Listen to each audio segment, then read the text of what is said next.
Hey, Dave. Okay, so for those of you who've not met us before, then we're Mark and Julie, and we are pleased to share our 30-day trip with you. Sorry, I didn't mean to elbow you yet. Through Australia and New Zealand, and so we'll take you through our 30-day journey. Good night, mate. Good night. So these are the places that we went to, and please enjoy your Tim Tams. There's lots of them around, and we've got some on the table. I had a guy at T-Row, he would bring boxes of them back from Australia every time he came to Baltimore. And the reward for meeting with him was a whole box of Tim Tams. And so we wanted to reward you guys too for coming and sitting and watching this. So we started in Sydney, and Julie had some friends who lived there. So we were on a tour for 3 weeks, but we came in a week early and hung around and did a whole lot of things. We went to Melbourne. Kangaroo Valley is where her friends are. Is the map accurate? It seems a little weird. Well, they put a dot on Tasmania, but we weren't there. Okay. You used AI to do this, didn't you? I did use AI. Uluru, Ayers Rock. Many of you may know that as.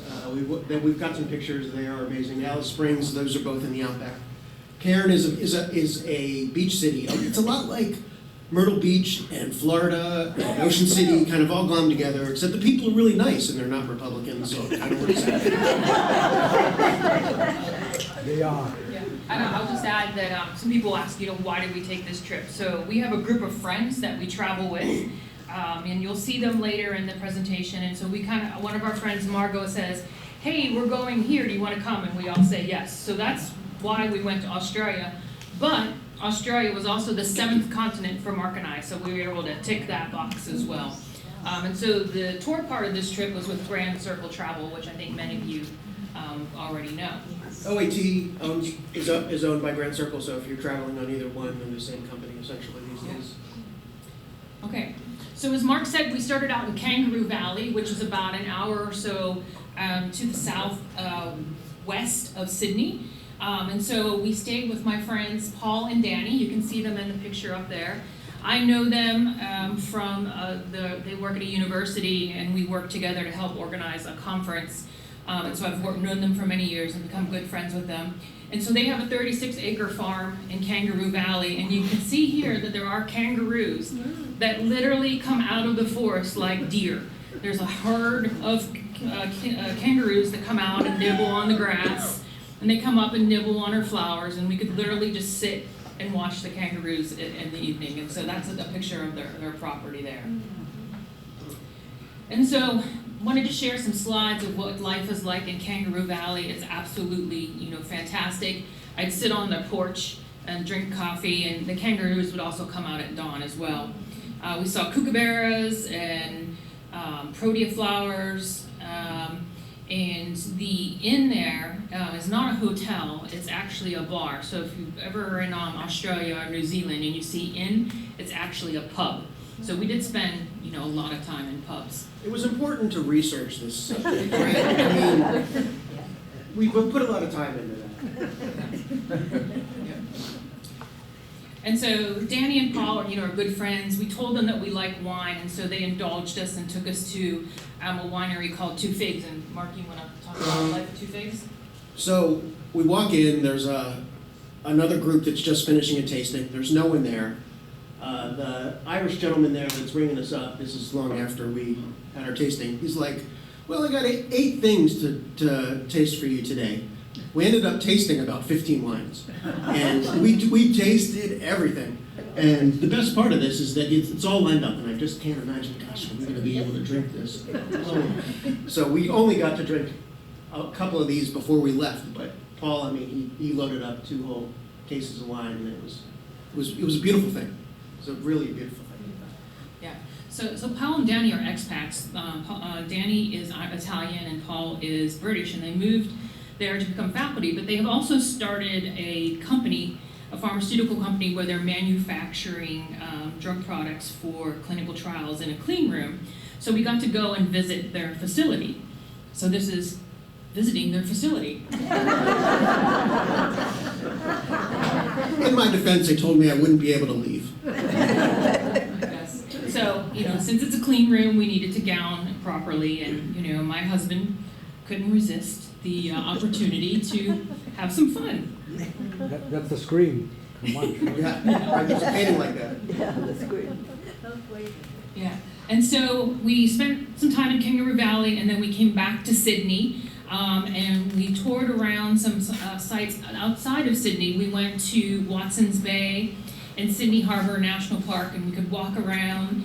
And the photos that you're seeing here are where the ocean starts to enter into Sydney Harbour. So we were way out on the edge of the city limits. And Sydney's actually huge. It's 50 kilometers wide, so it's a very big city. So even though we were all the way out by the ocean and in the national park, we were still within the city limits.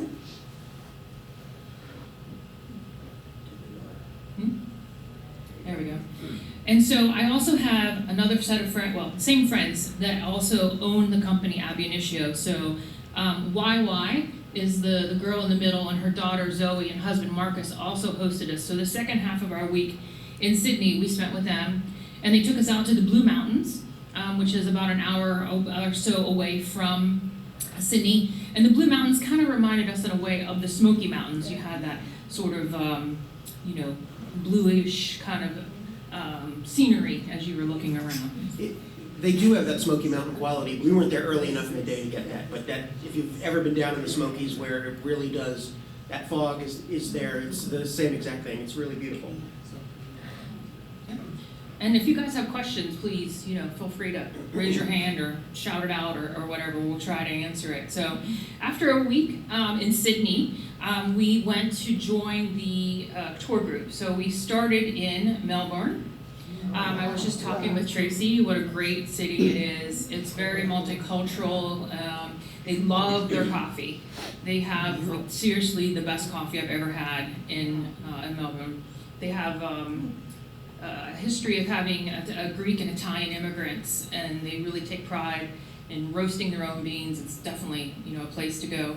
You'll also see these little narrow laneways that have incredible street art and murals, and you can just sort of wander around. It's a very, walkable city.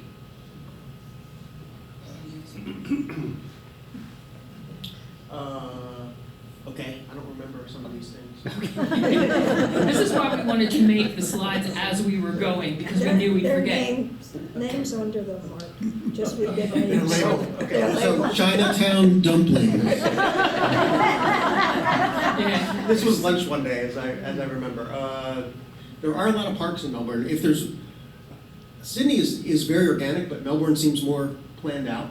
So there are parks everywhere, and this was a conservatory at some random stop. And then you went to, wasn't this later in the day? Yeah, so I went to I love gardening and flowers, so I went to the Royal Botanic Gardens. It's 94 acres, it's massive, and it's really beautiful, and you can kind of see the city skyline there from the park. And they have these historic terrace houses. They kind of look like you're in New Orleans, with the iron, lattice work on the railings. And you'll also see bluestone a lot in Melbourne. So bluestone is quarried in the state of Victoria, where Melbourne resides, and you can see that in the buildings. And this is an example of the bluestone in use in the St. Patrick's Cathedral. We did go inside and tour it, but for the sake of time, we don't have all the pictures inside the church. So we had to be very specific in terms of what we were sharing today.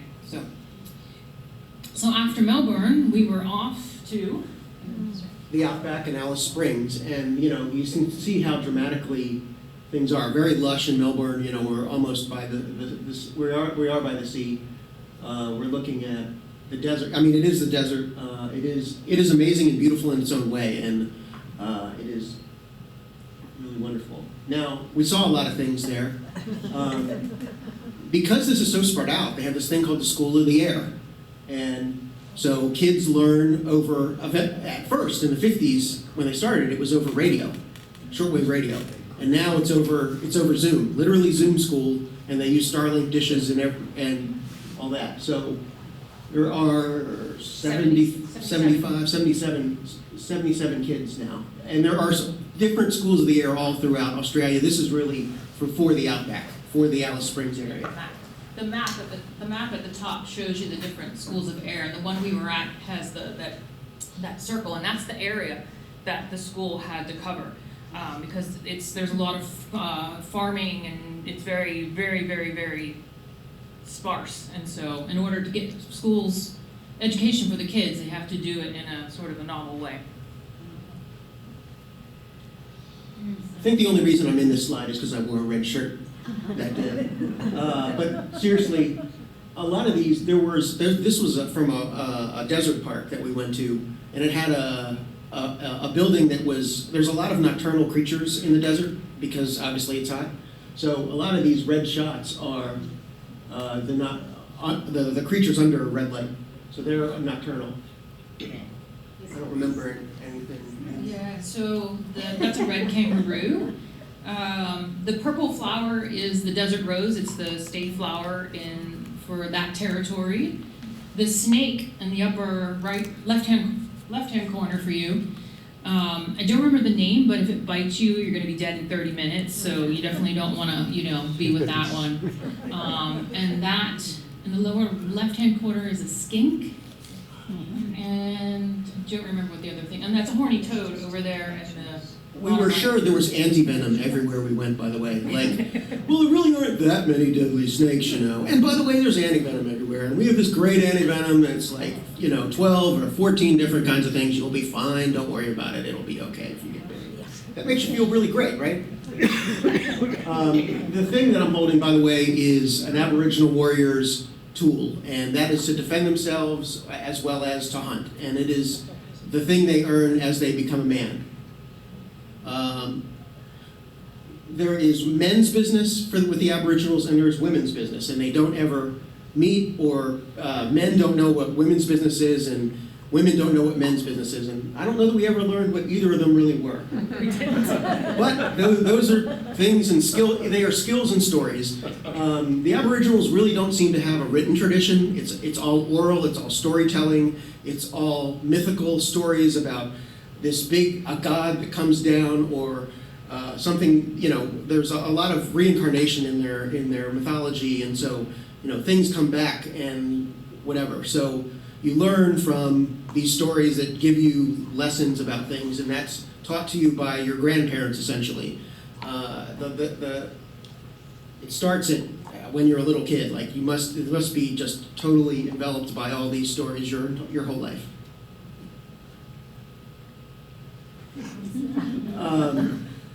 I couldn't resist hamming it up. There's a radio there. So, you might have heard that they have the Royal Flying Doctor Service. So you may have heard that people get medevaced out of the Outback, and this is what does that. And so that is based in Alice Springs, but they have planes everywhere. Something like 70 planes now. If you have an accident in the Outback, these guys literally fly to where you are, and they land in the middle of the highway, and they transport you there, and they have an amazing level of medical care for something that is covering a desert that is thousands of square miles. It is absolutely amazing. They build their highways so that they can be a runway for these planes now. Back in the day, they were, propeller planes, and you landed in the dirt, and now they literally make the roads as runways just to accommodate this. So it is amazing the level of money that Australia spends to equalize what's going on in the Outback with the edges of the country where all the people really live. I mean, it's a country of 25 million people, and 20 million of those are on the edges of the continent, and 5 million are spread across everything else in Tasmania. And Australia is the size of the U.S., just for reference. Yeah, I mean, it's gigantic, and there's almost nobody in the middle. Let's see. Oh, Ayers Rock. Okay. So this is Ayers Rock, Uluru from the native people. Uluru is a sacred rock to them, and we arrived on a day when it rained. It rains twice a year. Okay. Our bus driver on the way is like, "Look, I don't want to set your expectation that this is going to be an amazing experience or anything, but I've only seen rain 4 or 5 times in the 10 years that I've been driving here every day." And he said, "So I'm not going to tell you what's going to happen. I don't want to spoil it." So the rock is made of an iron-infused limestone, so it's not naturally white. It's a dark brown, obviously, right? And so we arrived as the rain started, as the thunder clouds moved across the rock, and it changed color to this white color that you kind of can discern. As we were walking up to the watering hole, these Aboriginal kids ran past us, and they were excited. The water hole didn't exist. Oh, right, yeah, right. It all happened while we were standing there. And they were yelling, they were screaming, they were excited because it had just rained, and they ran from the village 1.5 miles away and beat us to the watering hole so they could play. And they climbed up on the rocks, and they slid, and they played rugby. This was perhaps the best day they've had in 6 months, because that's how long it's been since it rained. And so we got to share this amazing day with them. And we later on got to have some cocktails at sunset. Now, this is close to actual sunset, but it was cloudy and it was hard to tell if it was sunset or whatever.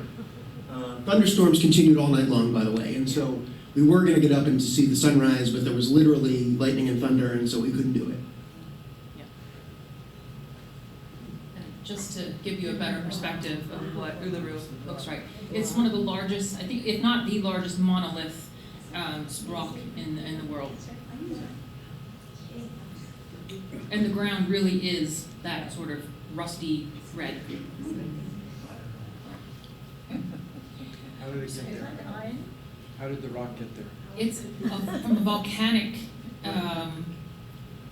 eruption, and the rock, it actually flipped, right? So Yeah. this part of Australia at one point was near the point of 2 continental plates moving together.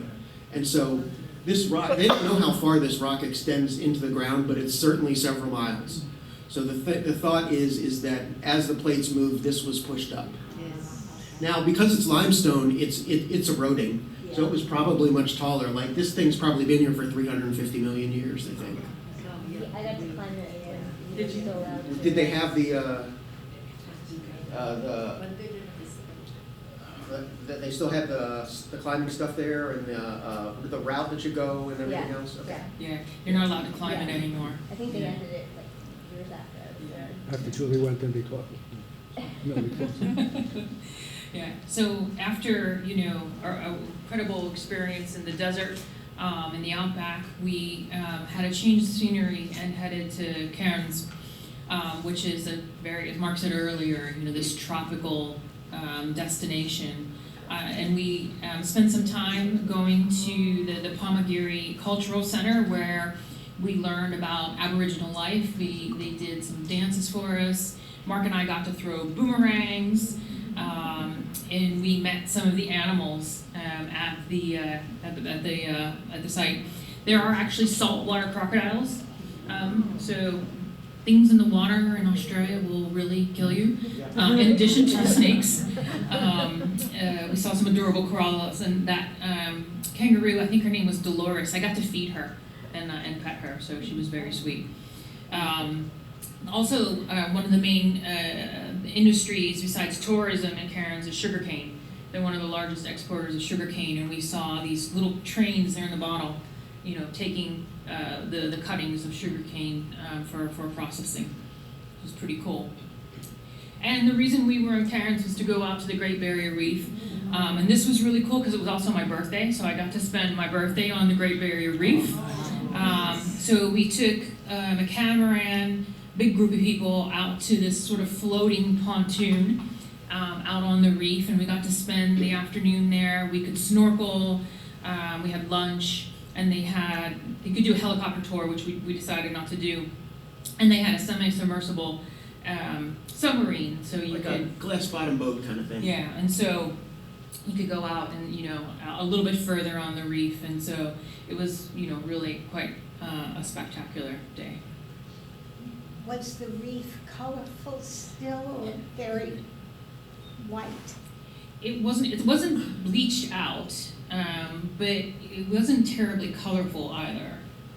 No, I mean, I think you could definitely see, if you've been someplace where there's a lot of coral with a lot of color, I think you could tell. They said that the bleached coral isn't actually dead, it's just different. It's just been damaged. I don't know. I mean, there are these barges all over the place. Like this is an experience you pay for all along the reef, which is huge. I mean, it's hundreds of miles. And so from various beach cities, this is a big deal in Cairn. Like Cairn is not a big place. You know, it's barely larger than Ocean City, Maryland, probably. And there are hundreds of places that you can take a boat from to come out and have an experience like this. There was scuba. They had this thing where you, God, what did Laurie do? Where you like put the helmet on and you ride. You could, like Snuba. Snuba, Yeah, yeah. you could put like a So- little helmet on and then walk on the floor. We had somebody that did that, and she said it was pretty cool, but because we were only out there for an afternoon, like that's the thing you're gonna do all day, because you prep, you do it, they take you out, like you don't have time to do anything else. Dick? Thank you for calling on me. You know, I think just looking at what's happening in the water, it seems to be like blacks, it says. It's definitely, the lower you go, like, it definitely gets harder to see. There were thousands of fish that were hiding all over the coral, everywhere we went. Honestly, I think the best experience, other than, we did snorkeling, and I really enjoyed that. But the glass bottom boat was kind of cool because you got to go around this whole part of the reef much further than we could see with snorkeling. It was like a 40-minute thing, and they kind of went out in this big circle, and it looked kind of cheesy at first, but it was actually kind of fun. I mean, it's one of the things I enjoy the most. And we're traveling with the people that are the demographic of the village, right? Not everybody has great mobility. The glass bottom boat was something that everybody could do. And we had somebody, one of our friends, Joan, really she's bionic, shoulders, knees, all that stuff. And she was able to get down there and have the same experience that the snorkel people did, and it was great. And it must go down 100 or 200 feet in some of the areas that we were in. So we did get to see a lot of different variety there. Well, was it racially? Diverse. No, racially diverse. Like, were there different kinds of fish or different kinds of people? Different kinds of people. Yes. There's a lot of immigration to Australia. There's a lot of people from all over Asia that come to live in Australia.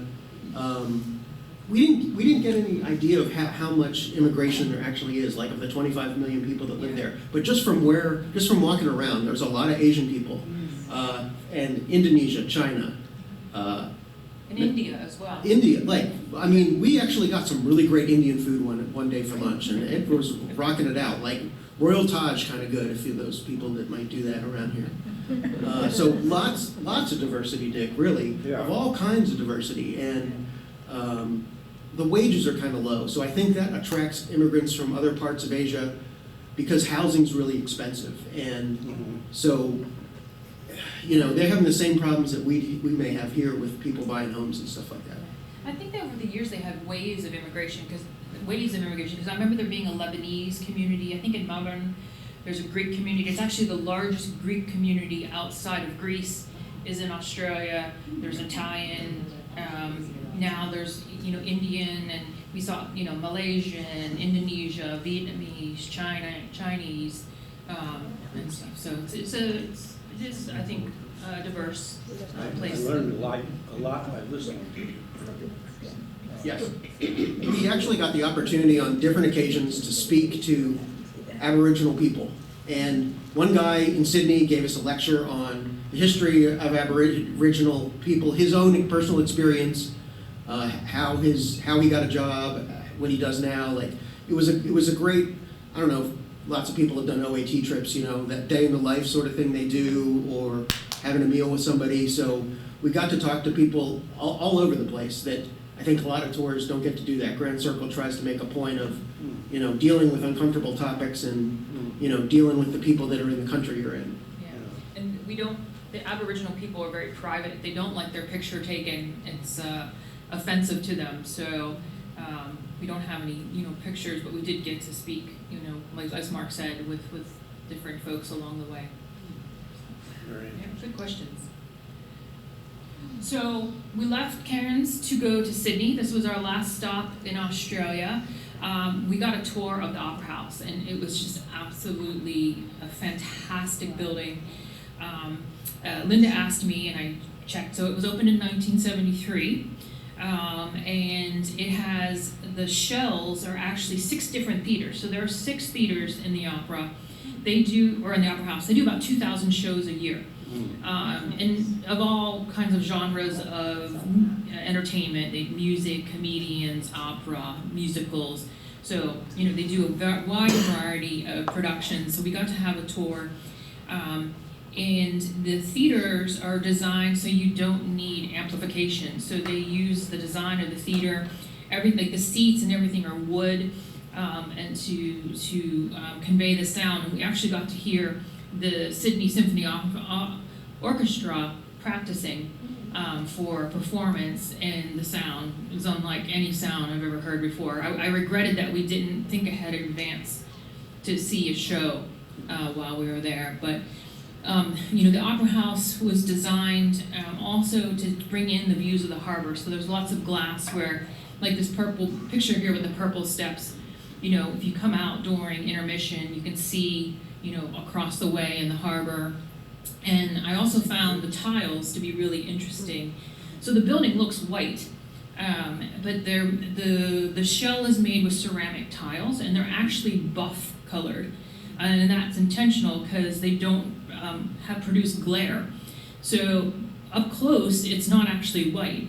But in the history of the Opera House, they've never had to replace any of the tiles. So I thought it was pretty cool. And so after that, we got to spend some time going around Sydney. Do you want to do this one? Or we do this one? You do that. Okay. So, you know, we Sydney, as I said earlier, it's a huge, you know, city. We got to do a boat ride on the harbor. So you can see here in this picture, you have the Sydney Harbor Bridge. It's kind of iconic. We probably all see it on New Year's Eve where, you know, they're lighting off the fireworks. And so on the left-hand side is the Sydney Harbor and the Opera House, and on the other side is North Sydney. We actually stayed in North Sydney, and our hotel was there, and we'd travel around. We were there around Halloween, and so Australia is now celebrating Halloween. So there was Halloween decorations and kids in costumes and parents taking them around. They were still trying to figure out what Halloween means for them. Like it was, you couldn't, as a kid, probably trick or treat in too many neighborhoods, but there was like an area downtown where you could walk through, and there were businesses giving out candy, and it looks like Mars is really trying to push their way in here, and so there was kind of free candy and a candy walk. We kind of walked through and went and got some coffee one morning, and they were even still doing it on that Saturday after, because it was a Friday night for Halloween, right? Yeah. It all was kind of still jammed together in my brain, and I can't do it. And so it was spring, and you know, there were a lot of flowers blooming. You can see around the town hall there was the purple jacaranda trees that were blooming all over the city. We got to go out to Bondi Beach, the famous, you know, beach in Sydney. We didn't get to go in the water, but we ate lunch out there, had some great fish and chips, and watched the surfers. And then in the bottom picture, you'll see a little possum. They don't look anything like our possums. These ones are actually cute. And so I wanted to show that, and our tour guide kept calling us possums. And in the beginning, we were like, why the devil are you calling us possums? These are not nice animals, but they actually are cute. So thought I'd share a possum with you guys. And so we continue to do some exploring around Sydney. I'll let you do that. So again, strictly for research purposes, we did a beer tour. And it was wonderful. It was great. We met 3 other Australians, and we actually, it was not engineered, we started talking about gun issues with them, because they brought it up actually. You Americans are crazy with your guns. I mean, it is just... And they talked about the shooting that really turned the tide over there, and Australians chose to outlaw guns. And it was amazing. And the amount of drinking these guys did. Okay, so we started at noontime. They were three beers in when we met up with them at noon. And by the time we finished, I mean, I was feeling good. And they went on to continue to drink for the rest of the day. And I was very impressed. Are they still alive? They might be. I don't know. They were some cheeky guys. I mean, they were asking. Most people didn't want to talk about politics. They wanted to know our what we thought, and we expressed our views. And they're like, "We like you, Americans." And,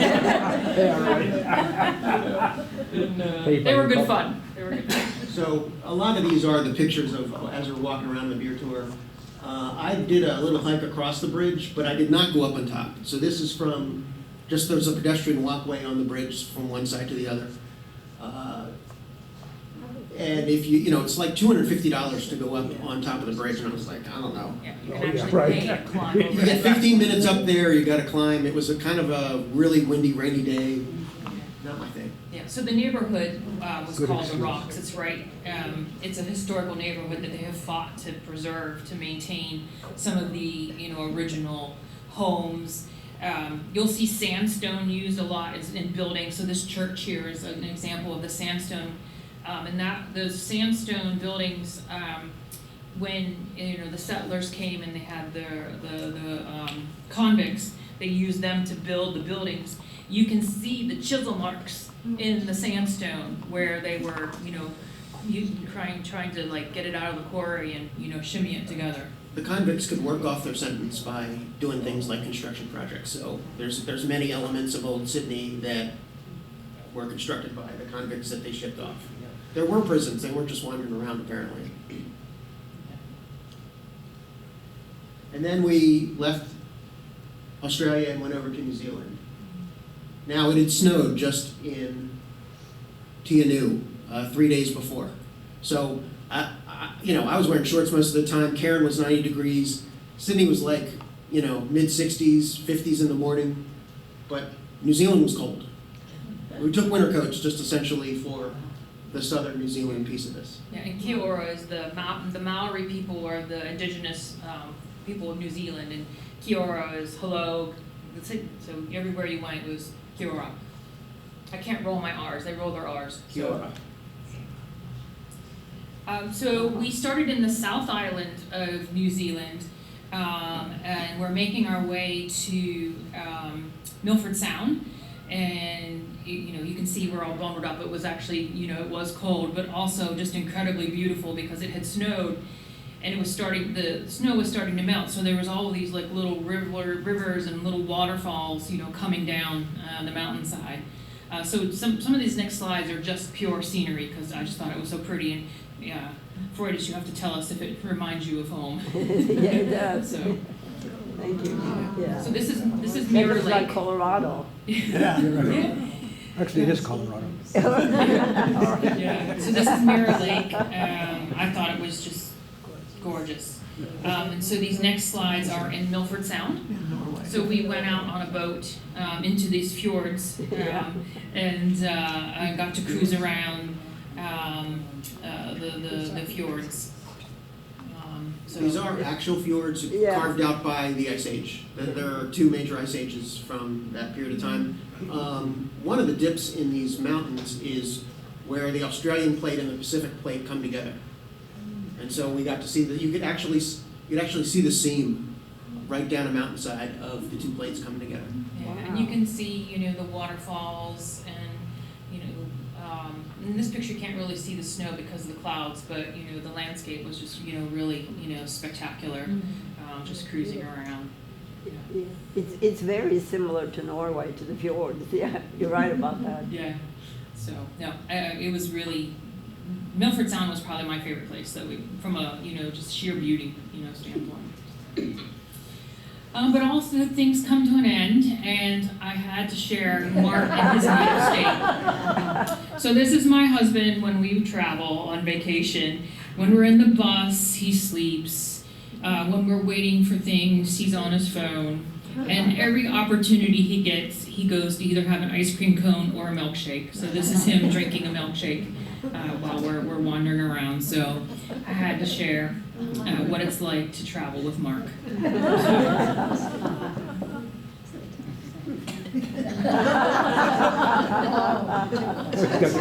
I almost got arrested in Arrowtown.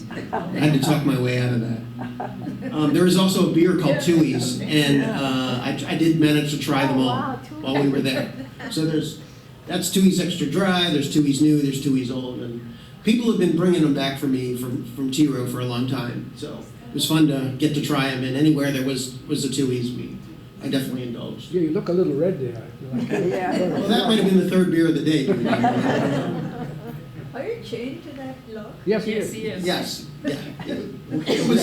There's a jail in Arrowtown that dates from the 1750s, or is it later? 1800s. Maybe it's 1850s. And they've just got a little thing outside, so I just hammed it up just for fun. He also drank too much beer, so they had to chain it down. You don't see the guy who's drunk a lot of beer. Yeah. So the picture of Mark with the leg chains was in this town called Arrowtown. It's a suburb, well, not a suburb. It's not too far from Queenstown, and we stopped there for the day. It's this charming, little town. You can see, the cherry blossoms were blooming because it was spring. So we walked around the town. We had lunch there. We saw some of the historical sites, like the church was one of the. It's an old mining town, actually.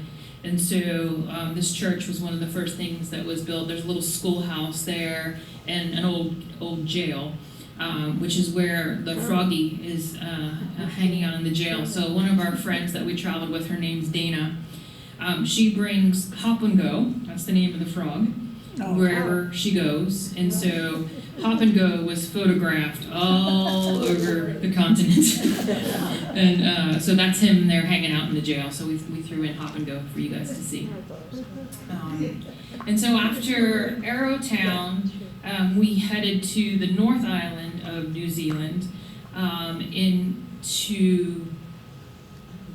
I'm sorry, I'm getting ahead of myself. We're not there yet. Sorry, we're still on the South Island.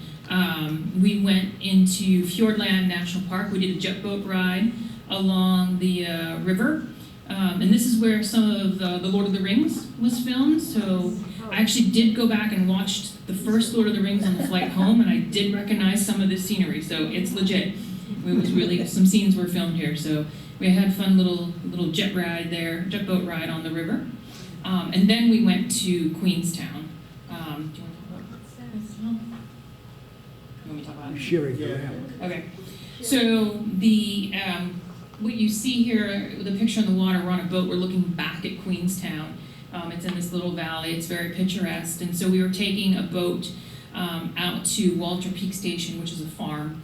They have sheep. And so we rode this old steamer. It was a coal-driven steamship.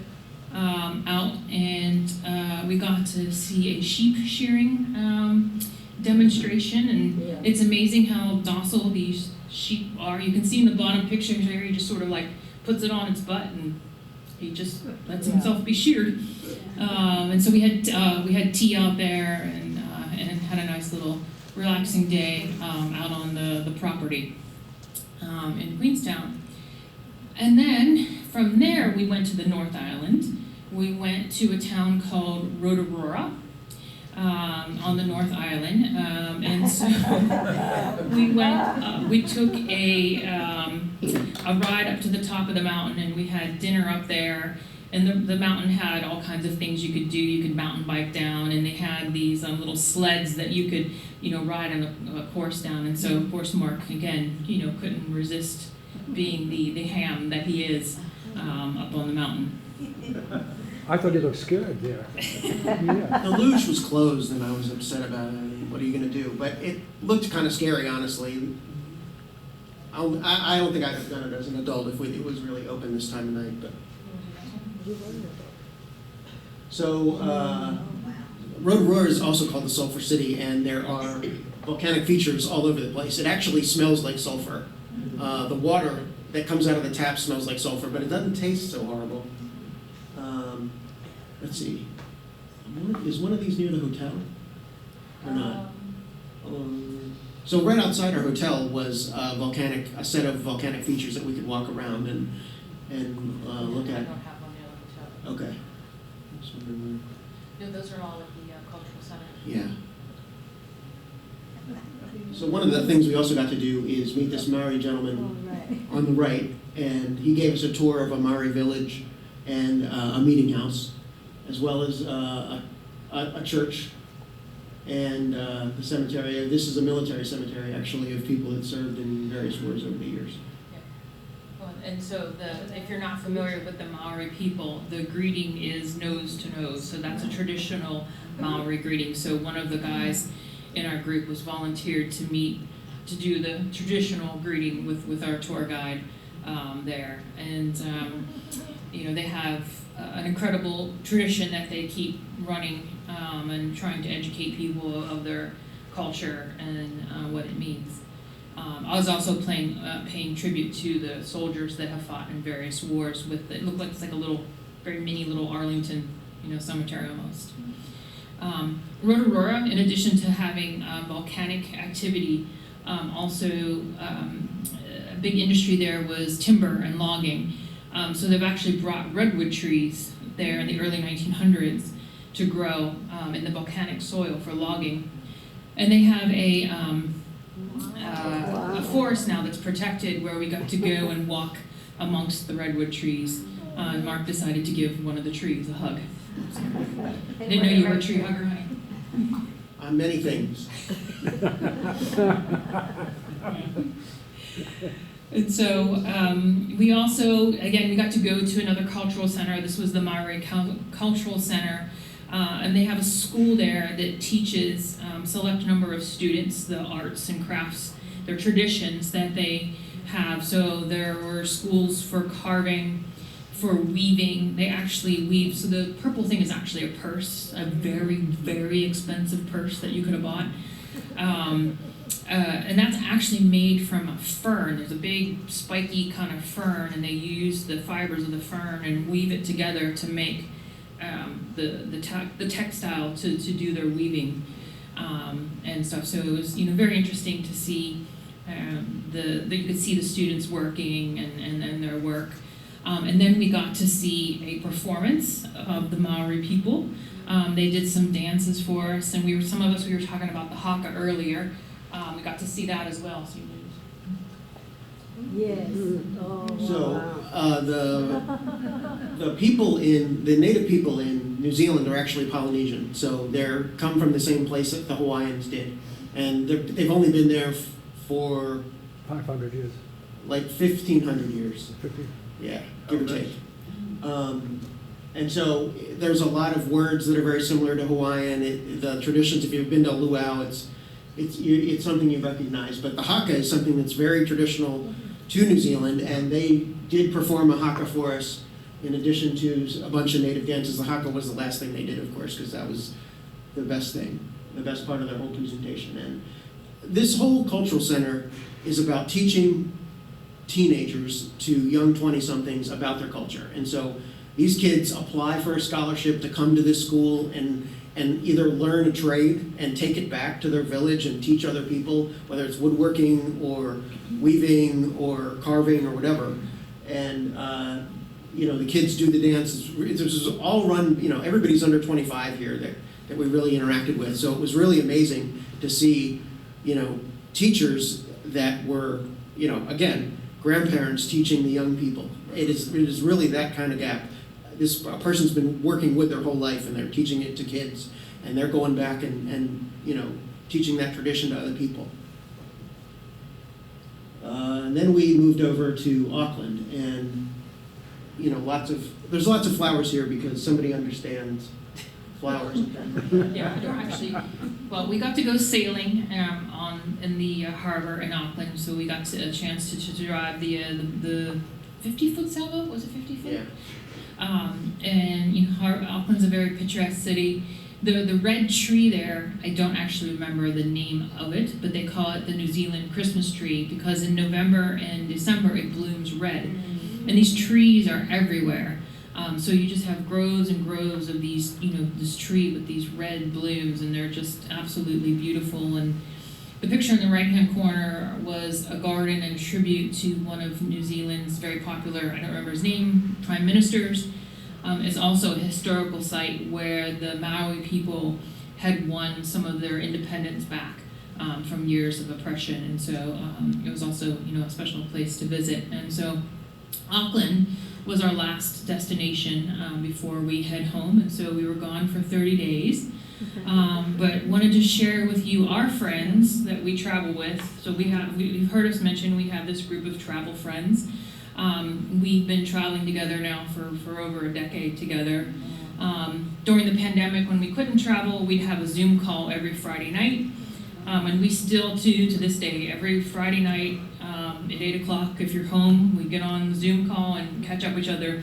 And we're spread all over the country, so. Yeah, these are, we were 14 of 41 on this trip, and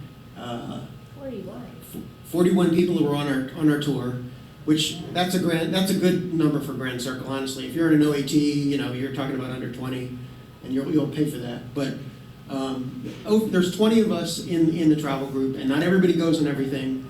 But Margot on the left there in the purple shirt, she kind of herds the cats and decides where we're going and polls people to see where we want to go.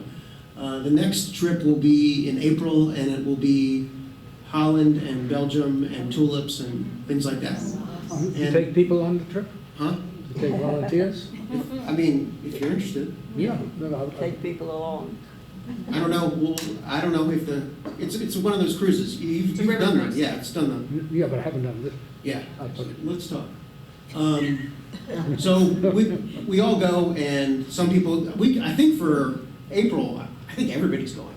Yeah, we're all going. All 20 of us are going. There were 6 or 7 that decided, and I talked to people in the room before we got going here that maybe this is too far for them, and that was the case for 6 of our friends too. Like, we really did engineer how we got there. We went New Zealand Air from LA to Auckland, and they have this thing called the Sky Couch where you can buy a whole row in economy. So each of us bought a row, and we slept. We made it. They give you the stuff to make a bed out of your row, and it was fabulous. It was amazing. You sleep half the way there, and you get up, and you got 3 hours left. So it was really the way to go. Like, I think doing like 16 or 18 hours from Houston, New York, or SFO to Sydney is no good. But like taking breaks along the way, it really made it very attainable. The nice thing about our friends, that at the top of our presentation, talking about Julie's friends, they're both Brits. They were recruited from the University of Bath to come to Sydney and teach and run their business.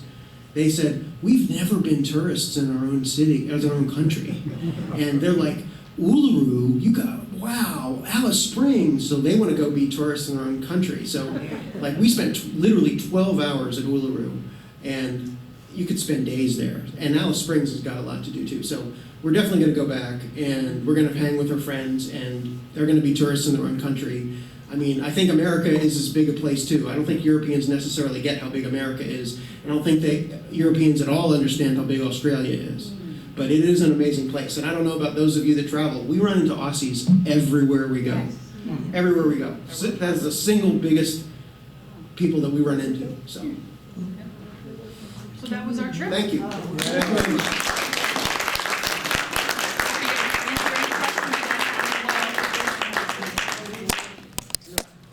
Where is that picture from? Oh, that's a screensaver. Yeah. Do you know what it is? That's just macOS. It looks like Lake Tahoe. Still,